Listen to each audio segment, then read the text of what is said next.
تنگ دستی میں اور خوشحالی میں، یعنی کہ جب خوشحالی ہو تو ظاہر ہے وہ ان کا دھیان صرف دنیا کی عیاشی کی طرف نہیں ہوتا، ان کا دھیان اللہ کی راہ میں خرچ کرنے کے بارے میں بھی ہوتا ہے۔ اور تنگ دستی تو ایسی چیز ہے جب انسان کو مال کی بہت زیادہ ضرورت ہوتی ہے، اور حقیقتاً اس کی آزمائش اس وقت ہوتی ہے جب وہ تنگ دستی سے گزر رہا ہوتا ہے کہ وہ کیا، اس کے ہاتھ جو کچھ آئے گا یا چند میں سے وہ اللہ کی راہ میں کیا دے گا۔ یہ بہت بڑی آزمائش ہوتی ہے، اور اللہ کے پسندیدہ لوگ اس آزمائش میں ضرور کامیاب ہوتے ہیں۔ اور اپنے غصے کو پی جانے والے، غصہ ایک حرام حالت ہے۔ غصے میں انسان ایسی چیزیں بولتا ہے کہ جب وہ ایسی چیزیں بولتا ہے استغفر اللہ، کہ جب وہ ہوش کی دنیا میں واپس آتا ہے تو انسان کو یقین نہیں آتا کہ یہ الفاظ اس نے بول دیے ہیں۔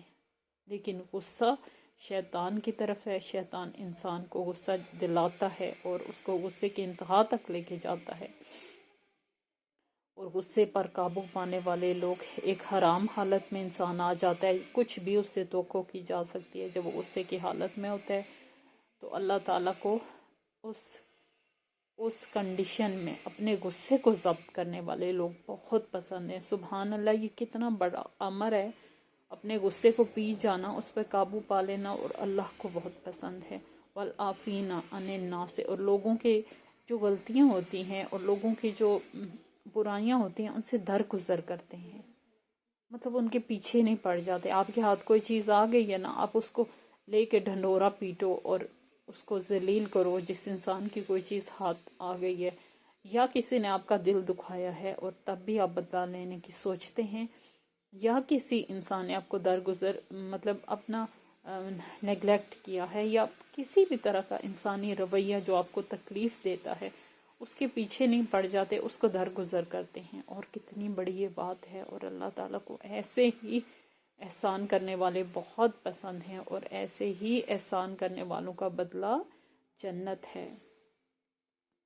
والذین اور لوگ اذا جب فعلوا، جب ان سے کوئی برا کام، فاحشۃ، جب ان سے کوئی برا فعل سرزد ہو جاتا ہے، اور ظلموا، یا وہ ظلم کرتے ہیں، انفسہم، اپنے نفسوں پر، واذکروا اللہ، تو ذکر کرتے ہیں، فاستغفروا، اور بخشش مانگتے ہیں، لذنوبہم، اپنے گناہوں کے لیے، ومن یغفر الذنوب، اور جو کوئی بخشش مانگتا ہے گناہوں کی، الا اللہ، مگر اللہ، ولم،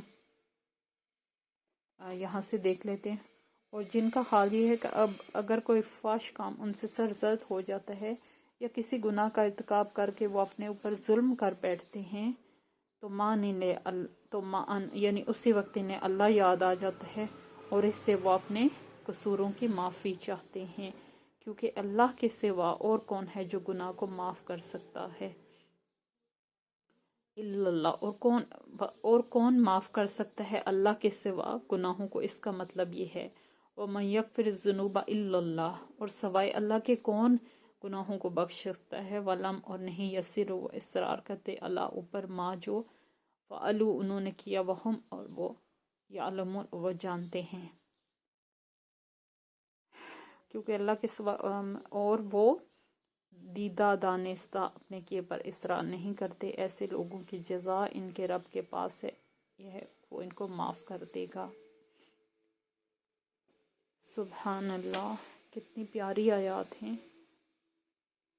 اب یہ مومن لوگ اور نیک لوگ اور متقی لوگوں کی بات کی گئی ہے، یعنی انسان پیدا ہوا ہے نا، غلطی کا پتلا ہے اور فرشتہ نہیں ہے، تو کسی بھی وقت اس سے غلطی کی توقع کی جا سکتی ہے اور وہ کر بیٹھتا ہے۔ غصہ اس کو بھی آتا ہے، جو اچھا ہے، جو نیک ہے، ہر جذبہ اس کے دل سے بھی ہو کے گزرتا ہے، جو برا جذبہ جو کہ نیک ہے، کیونکہ obvious ہے، انسان ہے، اور جب وہ کوئی ایسی بات کر بیٹھتا ہے جو کہ بری ہے اور وہ اپنے نفس پر ظلم کر بیٹھتا ہے، یعنی اپنے ساتھ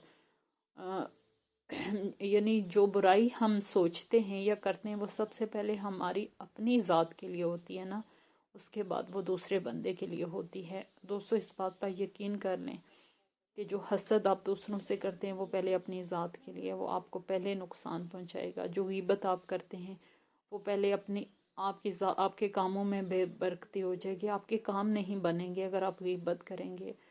جب آپ بہتان لگائیں گے تو بہتان کا مطلب آپ نے زبان سے لفظ نکال دیا، یعنی کسی پر الزام لگا دیا، اور ساری کائنات سے گندہ ترین یہ جو فعل ہے، اس کا سب سے پہلے نقصان آپ کو ہوتا ہے۔ یعنی اللہ تعالیٰ سب سے پہلے جو بھی تکلیف مصیبت ہے پہلے آپ نے لگایا، پہلے آپ کو اس میں ڈالیں گے، بعد میں اگر وہ دوسرے کو کرتا ہے رسوا تو ایک علیحدہ بات ہے۔ تو یہ حقیقت میں جو ہم برائی کرتے ہیں اپنے نفسوں پر ظلم کرتے ہیں۔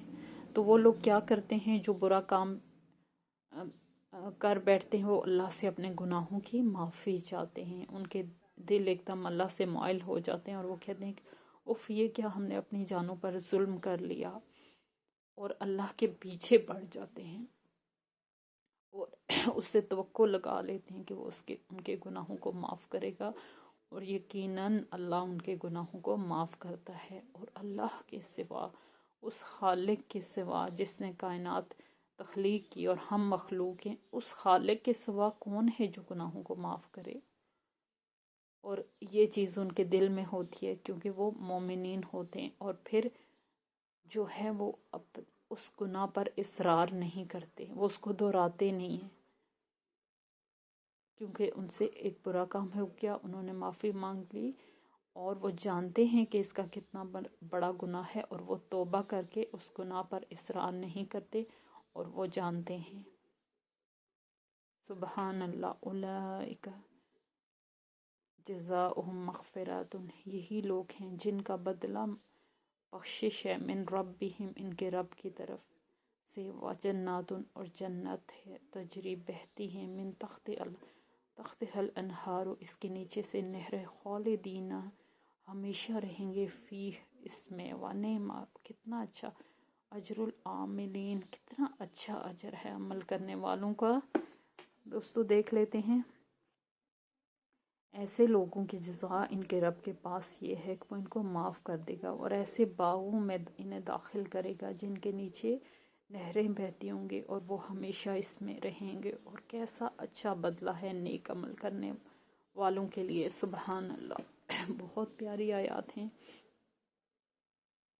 یہ۔ وہ آیات ہیں جس میں خاص طور پر قریش کا ذکر نہیں ہے، کسی زمانے سے متعلق ذکر نہیں ہے، ہر زمانے سے متعلق ذکر ہے، اور ایک جو اوور آل جو پورے ہمیشہ کے لیے ہدایت کے لیے نا، تو اوور آل اس میں کچھ چیزیں ہیں جس میں سے یہ آیات بھی ہیں۔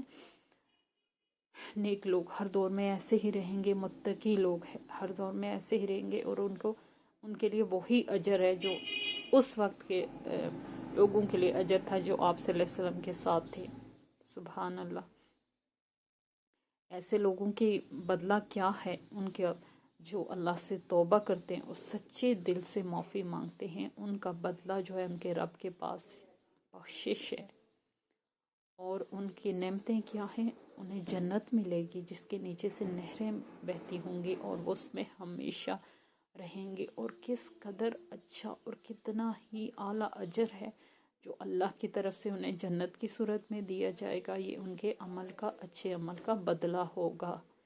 قد تحقیق خلت گزر چکی، من قبلکم، تم سے پہلے، سنن کئی اقوام فسیرو، تو چلو پھرو، فی الارض، زمین میں، فانظرو، پس دیکھو، کیف کس طرح، کانا وعاقبات المکذبین۔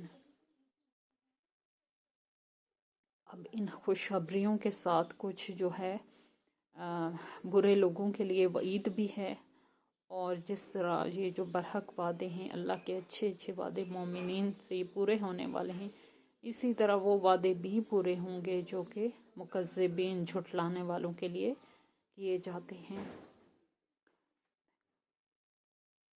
جنہوں نے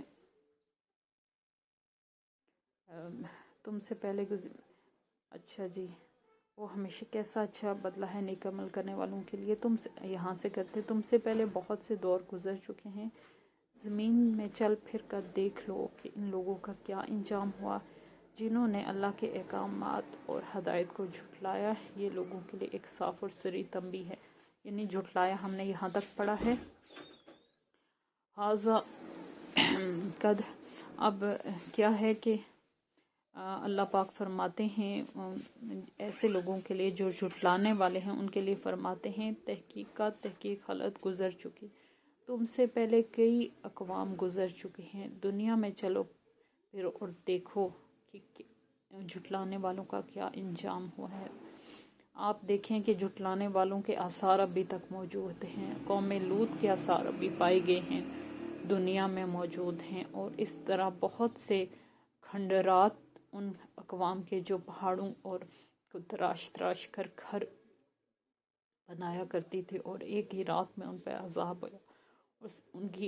ان کی نافرمانیوں کے سبب ان پر عذاب آیا اور سب کچھ الٹ پلٹ ہو گیا. کچھ لوگ سمندر کی تہہ میں بھی ابھی آثار موجود ہیں. کچھ اقوام کی بستیاں سمندر کی تہہ میں بھی موجود ہیں. اور فرعون کو دیکھیں کہ جس کی لاش ایک عبرت کے لیے دنیا میں موجود ہے. تو اللہ تعالیٰ فرماتے ہیں کہ جس طرح یہ متقی لوگوں کے لیے بہت کچھ ہے اللہ کے پاس اچھا، اسی طرح جھٹلانے والوں کا انجام دنیا میں بھی اس کے آثار موجود ہیں اور اللہ کے پاس تو ہے ہی ہے.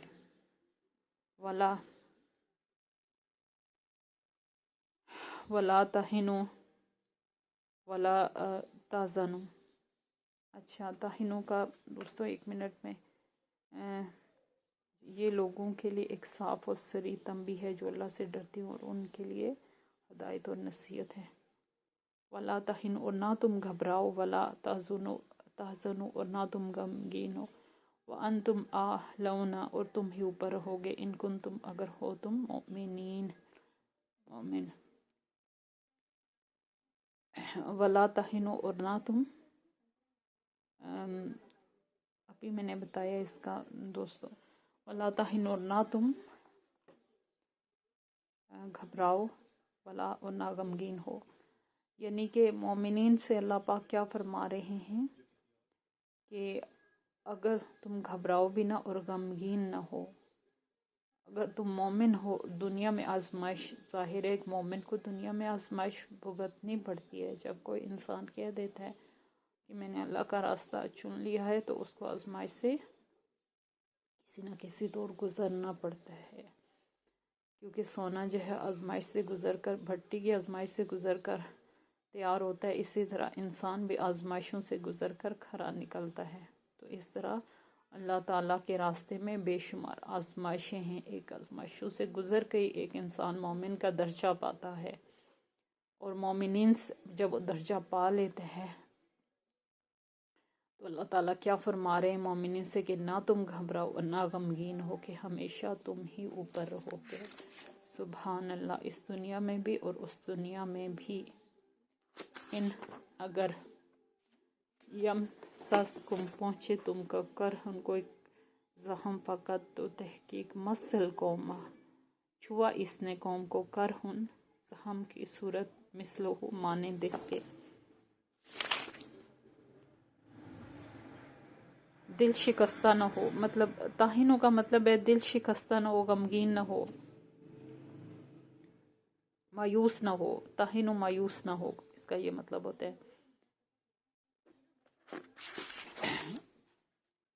اگر تمہیں چوٹ لگی ہے تو اس سے پہلے ایسی ہی چوٹ تمہارے مخالف فریق کو بھی لگ چکی ہے. اس کا یہی مطلب ہے جو میں نے بتایا ہے.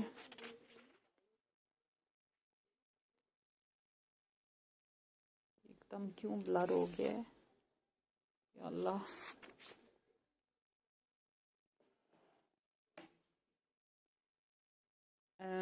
ان اگر دوبارہ اس کو دیکھ لیتے ہیں. ان یمسسکم اگر پہنچے تم کو کوئی زخم کرہن زخم فقط تو تحکیم مسل قوم کرہن مثلہ تو جو مخالف قوم ہے اس کو بھی اس طرح کے زخم جو ہے پہنچے ہیں، وطل کا، اور یہ وطل کل ایام ہو، اور یہ نداولھا، یہ دنوں کا الٹ پھیر ہے جسے ہم پھیرتے ہیں بین الناس، لوگوں کے درمیان، وَلِيَعْلَمَ اللَّهُ، تاکہ اللہ جان لے، الذین، ان لوگوں کو، آمنوا، جو ایمان لائے، وَيَتَّخِذَ مِنکم شہداء، اور بنائے تم میں سے گواہ، واللہ لا يحب الظالمین، اللہ تعالیٰ نہیں محبت رکھتا ظالم لوگوں سے۔ 140 آیت ہو گئی ہے شاید۔ اب اللہ پاک کیا فرما رہے ہیں کہ جیسے جنگ ہوتی ہے نا، تو کافر بھی جنگ کرتے ہیں اور مومن بھی جنگ کرتے ہیں۔ یہاں سے دیکھ لیتے ہیں، اس سے پہلے تمہارے مخالف فریق کو بھی لگ چکی ہے، یہ تو زمانے کے نشیب و فراز ہے جنہیں ہم لوگوں کے درمیان گردش دیتے رہتے ہیں۔ تم پر یہ وقت اس لیے لایا گیا تھا کہ اللہ دیکھنا چاہتا تھا کہ تم میں سے سچے مومن کون ہیں، اور ان لوگوں کو چھانٹ لینا چاہتا تھا جو واقعی سیدھے راستے کے گواہ ہیں، کیونکہ ظالم لوگ اللہ کو پسند نہیں ہیں، اللہ ظالموں کو پسند نہیں کرتا۔ اب بتایا جا رہا ہے مسلمانوں کی تسلی اور تشفی کے لیے۔ جنگ احد ہوئی تھی، کچھ لوگ مایوس تھے اور کچھ ان سے ایسی حرکات سرزد ہوئی تھیں جو کہ اللہ کے ناپسند تھی، اور اللہ نے اس ناپسندیدگی کا صلہ مسلمانوں کو ہار کے صورت میں دیا۔ اور ہار جو ہوتی ہے نا دوستو، انسان کو بہت کچھ سکھا دیتی ہے، وہ بہت اچھے اچھے لیسن اس کو دے دیتی ہے۔ تو اللہ تعالیٰ کہتے ہیں کہ جب دو فریقین میں جنگ ہو رہی ہوتی ہے تو ایسا نہیں ہوتا کہ صرف مسلمانوں کو ہی زخم لگ رہے ہوں، کافروں کو بھی زخم لگتے ہیں۔ مسلمانوں کے زخموں کا تو بہت اچھا بدل اللہ کے پاس ہے، لیکن کفار کے زخم کا کیا؟ یعنی جو لڑائی ہوتی ہے اس میں دو طرفہ قتل و غارت اور خون ریزی ہوتی ہے، اور یہ ایک مومن کو سوچنا چاہیے کہ اگر میں زخمی ہو گیا ہوں تو مخالفین بھی زخمی ہوئے ہیں۔ یہ اس کی تسلی کے لیے ہوتا ہے، کیوں کہ وہ اس سوچ سے اپنے آپ کو تقویت دے کہ میرے زخموں کا تو بہت اچھا بدلہ اس دنیا میں بھی اللہ دے گا اور آخرت میں بھی دے گا۔ اور ان کے زخموں کو دیکھو کہ جن کا کوئی انجام ہی نہیں ہے، اور ان کے زخم صرف زخم ہے، صرف تکلیف ہے، آخر میں بھی کچھ بھی نہیں ہے۔ تو اللہ پاک کہتے ہیں کہ ہار، شکست دینا، ایک کو دوسرے کے اوپر لانا، کسی کو نیچے رکھنا، کسی کو اوپر لانا، یہ اللہ کی شان ہے، اور یہ اللہ دینوں کے الٹ پھیر سے لوگوں کے درمیان یہ سلسلہ چلاتے آئے ہیں اور چلاتے رہیں گے۔ اگر یہ سلسلہ نہ ہوتا حق اور باطل کے مارکے کا، تو یقین کریں دوستوں کہ اس دنیا میں رہنا مشکل ہو جاتا، کیونکہ ہر طرف ایول ہوتا، ہر طرف باطل ہوتا، اور باطل کے درمیان انسان سانس بھی نہیں لے سکتا۔ تو یہ اللہ تعالیٰ یہ جنگ کے سلسلے، یہ لوگوں کے الٹ پھیر، ایک کو اوپر لانا، ایک کو شکست دینا، ورنہ ایک ہی حاکم ہوتا چاہے وہ سیاہ کرے یا سفید، تو یہ کتنا برا نظام تھا۔ میرے رب کا نظام چونکہ پرفیکٹ ہے نا، تو اس وجہ سے سب کچھ اس کی منشا کے مطابق اور اس کے حکم کے مطابق حرکت میں آتا ہے۔ برے لوگ جاتے ہیں، اچھے آتے ہیں، اچھے چلے جاتے ہیں، عوام برے ہو جاتے ہیں، ان پہ برے لوگ آ جاتے ہیں۔ ان سب چیزوں سے اللہ تعالیٰ آپ کو کچھ نہ کچھ سکھا رہے ہوتے ہیں، اور ان جنگ اور جو جہاد کرتے ہیں اور جو غزووں میں شریک ہوتے ہیں، وہاں سے اللہ تعالیٰ کو بہت کھرے اور کھوٹے نکل کے سامنے آ جاتے ہیں۔ جیسے عبداللہ بن ابی جو تھا، وہ اپنے ساتھیوں کو لے کر سائڈ پہ ہو گیا تھا، اور اس نے غزوہ احد میں شرکت نہیں کی تھی، اور اس کا منافق پن اللہ کو تو پتہ تھا، لیکن آپ صلی اللہ علیہ وسلم کے سامنے آ گیا، صحابہ کے سامنے آ گیا، مومنین کے سامنے آ گیا۔ انہوں نے جان لیا کہ اب اس بندے پر آئندہ کے بعد ٹرسٹ نہیں کرنا، اور کچھ ایسے تھے جو بڑھ کے آگے چاہ رہے تھے کہ غزوے میں شریک ہوں، اور ہر طرف سے، جیسے خالد بن ولید، تو پھر اللہ تعالیٰ پھر کھرے کو کھوٹے سے، ان کسوٹیوں سے اللہ تعالیٰ کیا کرتے ہیں، کھرے اور کھوٹے کو الگ کر دیتے ہیں، اور اللہ تو ظالم کو کبھی پسند نہیں کرتے۔ یعنی ظالم کو اگر فتح بھی ملتی ہے نا، تو وقتی کسی کسی بھی یا تو ان کے پیچھے محنت ہوتی ہے یا ان کی کچھ حکمت عملی ہوتی ہے. اب یہ بات نہیں ہے کہ ظالم جیت کے ہیں تو اللہ کو پسند ہے. اللہ کو بالکل بھی وہ پسند نہیں ہے. اللہ کو مومنین ہی پسند ہیں.